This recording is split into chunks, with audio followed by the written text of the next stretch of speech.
Ras Madilisa, something like that. Loko ni nga swi veki kahle ni khomela na hi old fashion. So vamakwerhu mi ta tsundzuka enkarhini lowu nga hundza aka Old Testament, leswi Faro a lwela ngopfu swona a ku ri ku i fane a dlaya vantshwa kumbe a dlaya vana lavatsongo leswaku vaIsrayele va nga ha vi na future ku yisa mahlweni. Se hi la ku ya vulavula na vantshwa lava maybe ku nga va ku ri emindyangwini lava ku nga voho lava nga ta fanele va cinca xiyimo xa le kaya. Faro a swi tiva leswaku ri loko o za a destroya vantshwa swi vula ku ri vumundzuku bya Israyele a bya ha ri kona, leswi vulaka leswaku ri ku defeat Israyele swi ta olova, leswi vulaka leswaku ri hi ya vulavula na muntshwa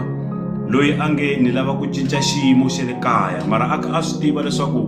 loko ko destroyeka mina, loko ko biwa mina, loko ko xanisiwa mina